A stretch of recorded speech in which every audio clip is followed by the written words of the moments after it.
بسم الله الرحمن الرحيم.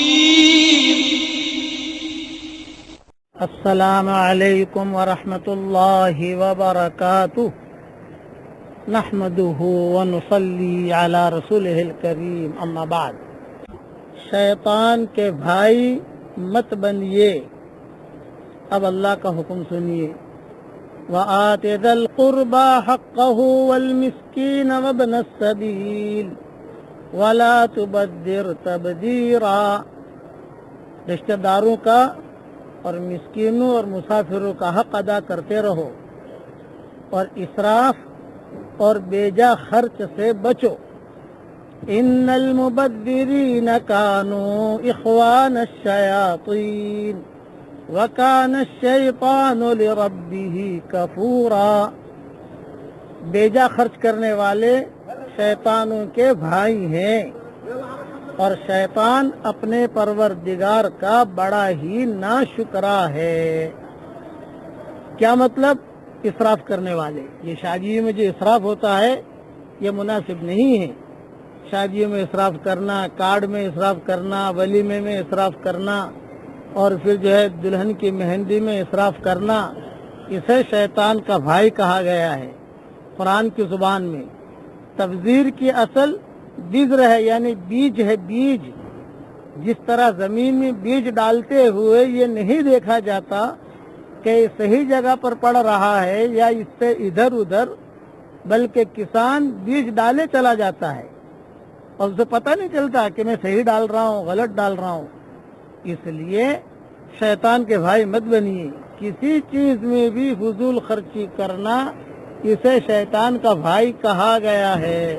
سلف صالحین کا معمول تھا، اپنے گھروں میں ایک تختے لگاتے تھے یا اپنے بچوں کو نصیحت کرتے تھے کہ شیطان کے بھائی بننے سے بچیے. شیطان بڑا ناشکرا ہے قرآن میں کہا گیا، تو جو شیطان کا بھائی بنے گا وہ بھی ناشکرا ہوگا. اس لیے ناشکرا بھی مت بنیے، شیطان کے بھائی بھی مت بنیے. خاص طور سے ہمارے ہاں شادیوں میں لاکھوں روپئے ڈالر خرچ ہوتے ہیں اور پھر نخرے برداشت کرو، ایک ایک کو جا کر دعوت دو. اور پھر شادیاں تو بہت سیدھی سادی ہوتی ہیں.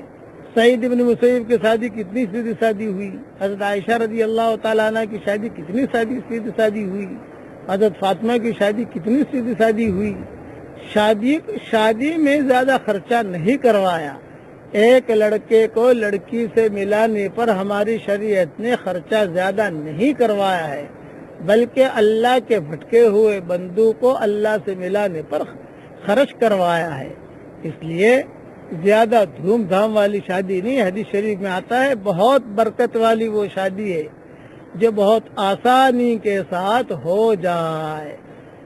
حضور صلی اللہ علیہ وسلم نکاح کرتے تھے اور پھر فرماتے تھے چلو بھی تمہاری ماں کا ولیمہ ہے، کھا لو. جو گھر میں کھانا ہوتا تھا وہ لگا لیتے تھے دسترخوان، کبھی تم کھا لو. سیدھے سادہ طریقہ پر نکاح کیجیے. ہاں اگر کسی کی لڑکی پسند ہے، کسی کی بہن پسند ہے تو آدمی جا کر خود پیغام بھی رکھ سکتا ہے، اس کی حرج نہیں ہے. پیغام رکھے جا کر، لیکن ڈھنگ سے رکھے یا کسی کے ذریعے رکھوائے. کسی کے یہ نہیں کہ آدمی جا کر پہنچ گیا تمہاری لڑکی کی شادی کرنی ہے، ایک آدمی کی جگہ پر ایسے پہنچ گیا کہ بھی تمہاری بیٹی مجھے پسند ہے، اس سے مجھے شادی کرنی ہے، تو ان سب نے مل کر اسے بہت مارا. بے شرما تجھے شرم نہیں آتی؟ جب بہت مار رہے تھے تو وہ کہہ رہا تھا اچھا میں پھر انکاری سمجھوں؟ ارے تجھے مار کیوں رہے ہیں؟ ہم اس لیے تو مار رہے ہیں کہ ہمیں تو نے کیا، ہمیں یہی پسند نہیں ہے. اس لیے ان چیزوں کا خیال رکھے. خلاصہ کلام یہ کہ شادی کے اندر زیادہ خرچ کرنے والے یہ شیطان کے بھائی ہیں اور شیطان ناشکرا ہے، شیطان اللہ کا نافرمان ہے. اس سے بچنے کی کوشش کریں. اللہ تعالی ہم سب کو عمل کرنے کی توفیق عطا فرمائے. آمین. اب پڑھ لیجئے میرے ساتھ.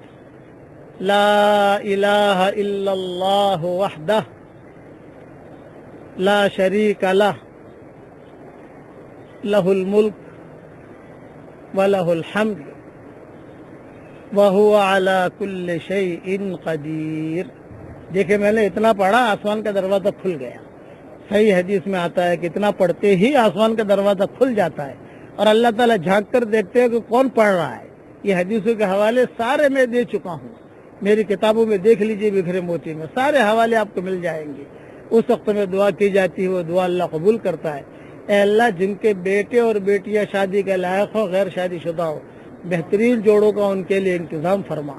جب اولاد ہوں نیک صالح اولاد انہیں نصیب فرما۔ جن کے اولاد تو ہے مگر نافرمان ہیں، ان کے نافرمان اولاد کو فرما بردار بنا دے۔ اے اللہ دنیا میں بھی ہم سب کے لیے جنتوں کے فیصلے فرما، اور مرنے کے بعد بھی ہم سب کے لیے جنتوں کے فیصلے فرما۔ جو مجھے اپنی دعاؤں میں یاد رکھے، میری ساری دعاؤں میں اس کا پورا حصہ نصیب فرما۔ آمین آمین۔ وآخر دعوانا ان الحمد للہ رب العالمین۔